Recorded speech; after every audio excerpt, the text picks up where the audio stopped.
This is FilmBookCast. FilmBookCast.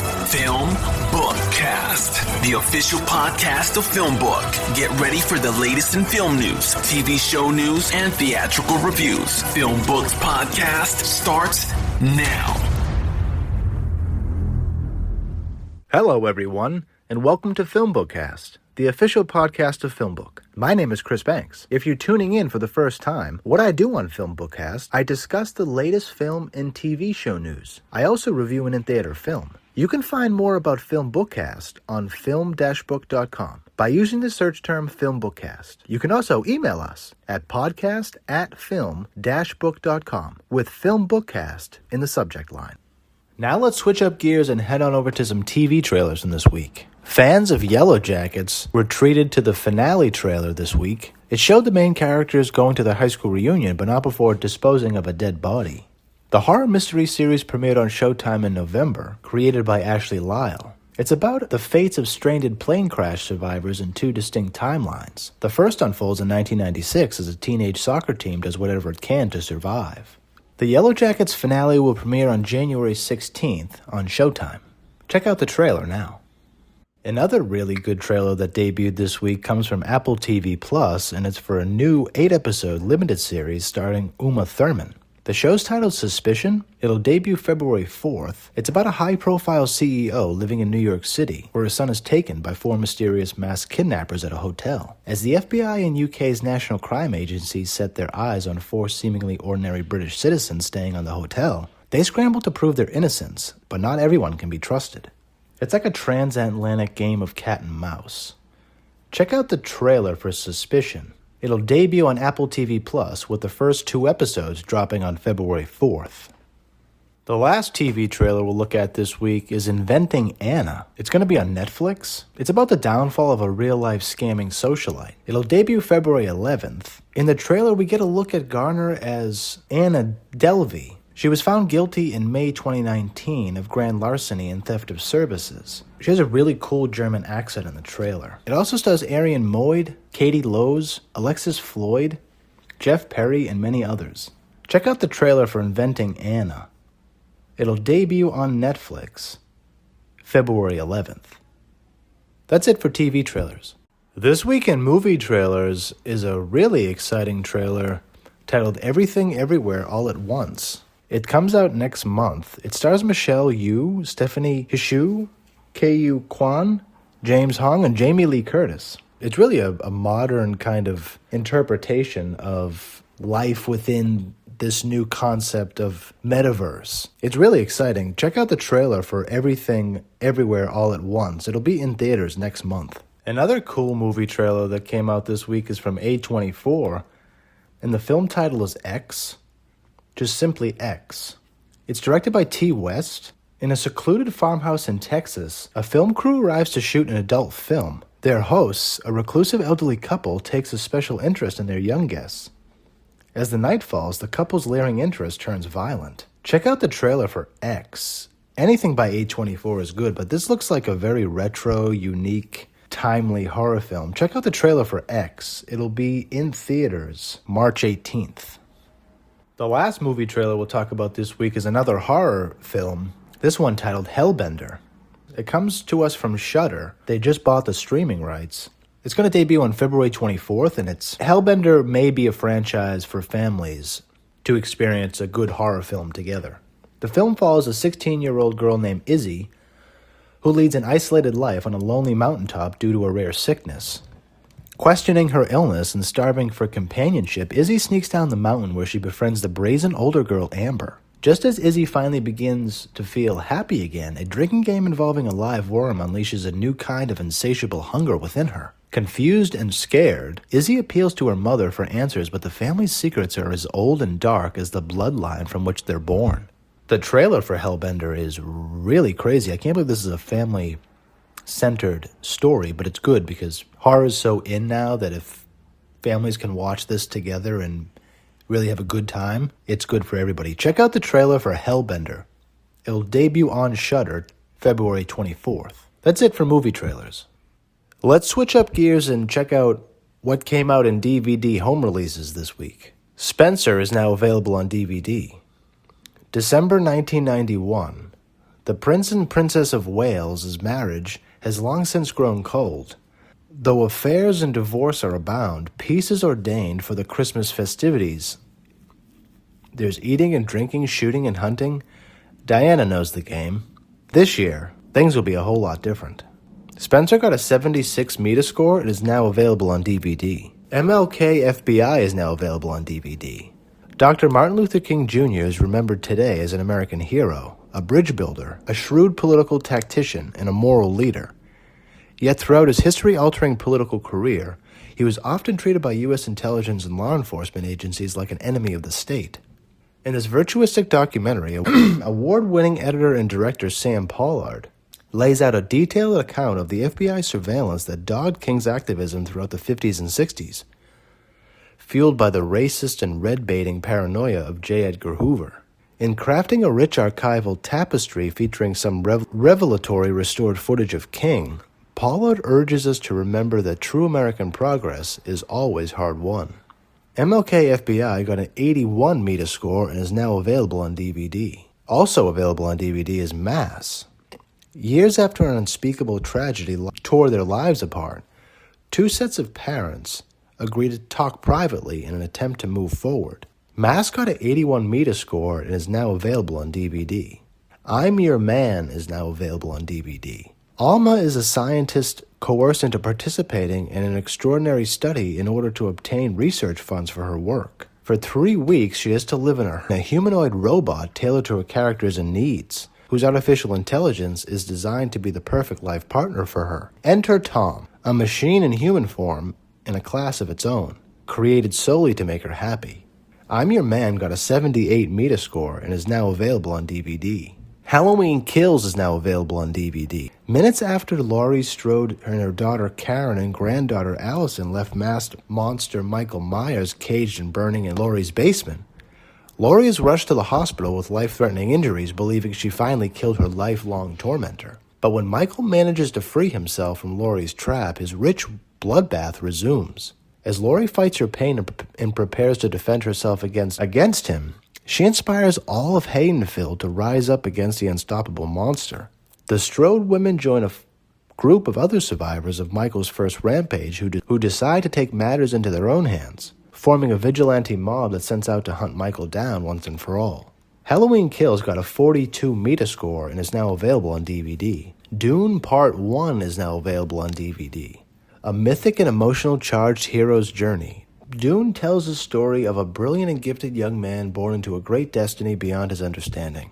He must travel to the most dangerous planet in the universe to ensure the future of his family and his people. As malevolent forces explode into conflict over the planet's exclusive supply of the most precious resource in existence, a commodity capable of unlocking humanity's greatest potential, only those who can conquer their fears will survive. Dune Part 1 got a 74 Metascore and is now available on DVD. That's it for DVD home releases. This week in TV news, America's Funniest Home Videos will pay tribute to former host Bob Saget this Sunday with clips and remembrances. The show released a statement that said Bob was the backbone of a TV show that has gone on to entertain not only America but the world. Bob made us smile, he made us laugh out loud, and oftentimes he would make us giggle. A comedy legend, a kind soul, our dear friend. We will miss you, Bob. ABC will air the show's tribute Sunday, January 16th at 7 p.m. Eastern Time.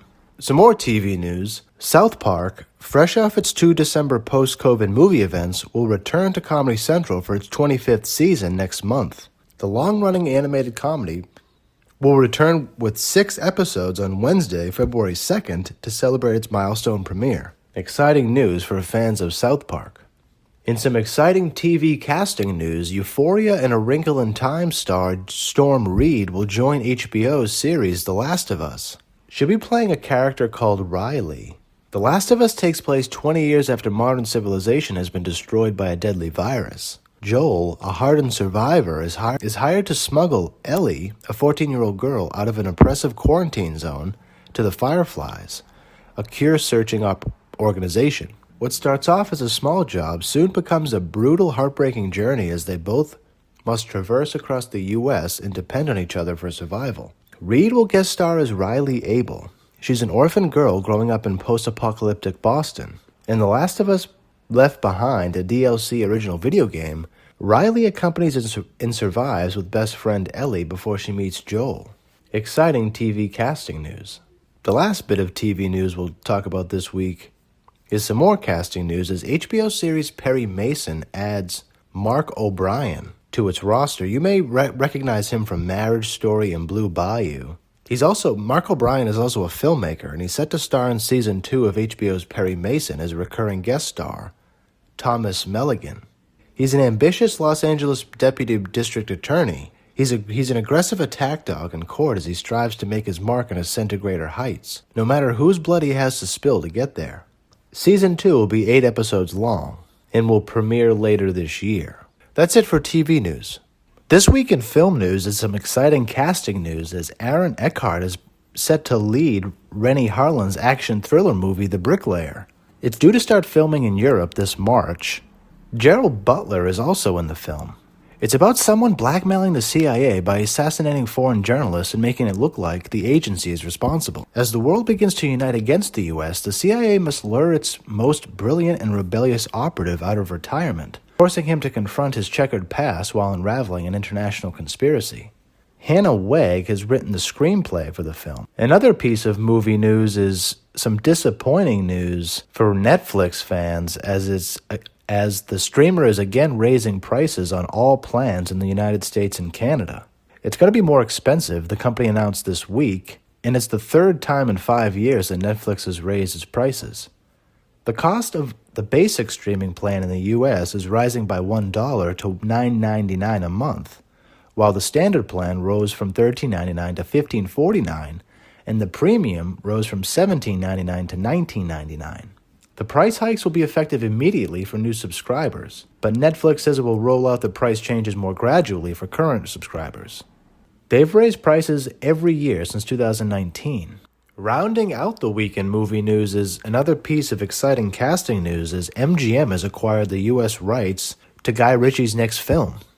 It's an untitled Afghanistan war movie that will star Jake Gyllenhaal. He plays a sergeant on his last tour of duty who is teamed with a local interpreter to survey the region. When their unit is ambushed on patrol, he and the interpreter are the only survivors, and the interpreter ends up risking his life to carry Gyllenhaal's character across miles of grueling terrain to safety. But the film resumes back on U.S. soil when the sergeant learns that his hero is not given passage to America as promised. He's now determined to repay his debt and protect his family and friends before the local militias reach them first. Sounds like a very cool project. We'll keep up with news as this film titled so far The Interpreter. We'll keep up with news about its release. That's it. All right. Time for this week's movie review. For this week's movie review, we have to talk about The Tragedy of Macbeth. It's directed by Joel Coen. You know who's in this. Denzel Washington, Frances McDormand, Betty Carvel, Alex Hassel, Corey Hawkins, Harry Melling, Brendan Gleeson is in this. I had no idea. For those who aren't familiar with Macbeth, and I'm not sure who could be not familiar with Macbeth, but a Scottish lord becomes convinced by a trio of witches that he will become the next king of Scotland. His ambitious wife will do anything to support him in his plans of seizing power. I would have loved to seen what the Coen brothers could have done with this movie. I'm not sure if it would have been any different than what we got with The Tragedy Macbeth. The Tragedy Macbeth is now available on Apple TV. It still is playing in theaters, and it was playing in theaters since December 25th. I spent a lot of time in the Macbeth universe in one of my classes in my life, and so The Tragedy of Macbeth is very close to my heart, and I was very excited to see this film, because if Denzel Washington is Macbeth, well, sign me up. I'm actually extremely displeased to report that I'm not sure what to make of this movie. I was shocked by its length. It's very short. It's only about an hour and 45 minutes. I have no clue how you can shrink a story like Macbeth down to what we see in The Tragedy of Macbeth. Leaving that at the door, let's dissect the film. It's all in black and white. It's very artsy. I read an interesting article with the cinematographer that talked about how he wanted to make Shakespeare like visual Shakespeare. You know, you want to cut up certain scenes into making it stand out more visually, which I'm not sure it worked the way that they intended it for it to. I'm a little disappointed by its narrow scope. There is so much in this story that you can talk about, that we can go down the rabbit hole with. But the synopsis I gave you at the beginning is very succinct because the movie is very succinct. It's very tight. It's very basic. It's very almost primal in its presentation of something so incredible. The fact that this was made during the time in which Trump was in office is telling, because I'm sure that the desire to make this film about a king, about someone who becomes a king and slowly becomes mad, the more damage he does, the more power he sucks into himself. I don't really want to go down the rabbit hole of the actual story because I could talk about that for hours. But Denzel, I was very excited about him being Macbeth. And to be honest, I'm still not sure what to make of his performance, and it's so disappointing to say that. But I think that he's the greatest actor of our time. So he does it justice. There's a particular scene, I forget which one exactly, but he really loses himself in the scene. And it's really good to see him lose himself within a particular piece of Shakespeare because he's such a tremendous actor, and to see him be able to go there just teaches the rest of us what great acting is. But there's a sense of, I'm not sure that he had his heart in it, or maybe it was just the time in which they recorded it, or something that there's just something very underwhelming about Denzel's performance in this film. Frances McDormand, on the other hand, is incredible as Lady Macbeth. The difference between them in my experience watching the film was everything that Frances said you felt, whereas Denzel would come off as very he just didn't exude his feeling as well as Frances did. Brendan Gleeson was very good. Corey Hawkins as Macduff is a brilliant casting choice. I love Corey Hawkins in this. And Brendan Gleeson as Duncan is an amazing choice. It all worked very well. The casting choices worked very well. There was just something about the performance of Macbeth that was lacking for me. And it was not the performance per se, but maybe the feeling of the performance that was lacking, because I love Macbeth so much. I love the story so much. I love the relationship between Lady Macbeth and Macbeth so much. But the film doesn't even go there, really. I mean, it gives you tastes of it, but a film like Phantom Thread gives you more insight into warped love than this version of Macbeth did. And there's so many ways you can give the viewers insight into the relationship between, the really contorted relationship between Lady Macbeth and Macbeth. And the film really doesn't even go there. Because, I mean, there is a lot, and you have to squeeze it in. But if this film was 2.5 hours, they could have done a lot more with it, I think. But overall, the film is a very good work. It's just visually confusing at times. It doesn't look good sometimes. It looks too fake. They needed to put a little more effort into the staging because it was just obtusely fake sometimes. But I think in the canon of, Macbeths, this may be the best one. I'm not sure if that's saying things about the canon of Macbeths or this film, but it's good. I would give it a 7.5 out of 10. It's just that I love it so much, and maybe my expectations were too high, and the film underwhelms me just because I was looking forward to it so much. I'm taking that into consideration too, so that's why I'm giving it a 7.5 out of 10.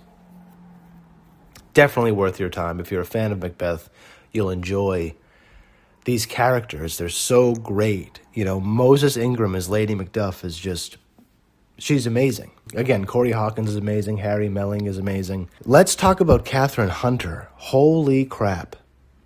The witches are one of my favorite part of Macbeth, and Catherine Hunter plays all three witches. And the first scene that we see her in is, I think, one of the most memorable scenes in cinematic history. There's a lot of scenes in this film that are powerful. Maybe one of the most powerful scenes in cinematic history, just because of what the character is doing and the person Denzel, what he brings to the performances is amazing. I just wish that he had more connection with what he was doing, or something. There was just something lacking with that.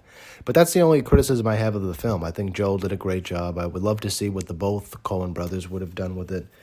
But the movie is under 2 hours, which is incredible for Macbeth. But it's definitely worth your time. Check out the Tragedy of Macbeth if you can check it out. It's in theaters. It's also on Apple TV. And I hope you like it as much as I did. Thanks so much for checking us out this week. Thank you so much for listening to this episode of FilmBookCast. You can find more of my work on film-book.com. Just search for Chris Banks or FilmBookCast. You can also find me on Twitter. I'm at CBanksy. That's S-E-E Banksy. I'm also on Instagram at @TheChrisBanks. If you listen to this podcast on iTunes or another podcast service, please rate and review this episode. If you're listening to this podcast on our YouTube channel, FilmBook Podcast, please like our video, subscribe to our channel, and leave us a comment in the comment section. It really helps other people discover our podcast. Please also consider becoming one of our patrons on Patreon at patreon.com/filmbook. Your support really helps us create more engaging content. You'll find our Patreon link below in the description. If you want to tweet about this podcast, just use the hashtag FilmBookCast. Tune in next week for the next episode of the FilmBookCast. Thanks for listening, everyone. We'll see you then.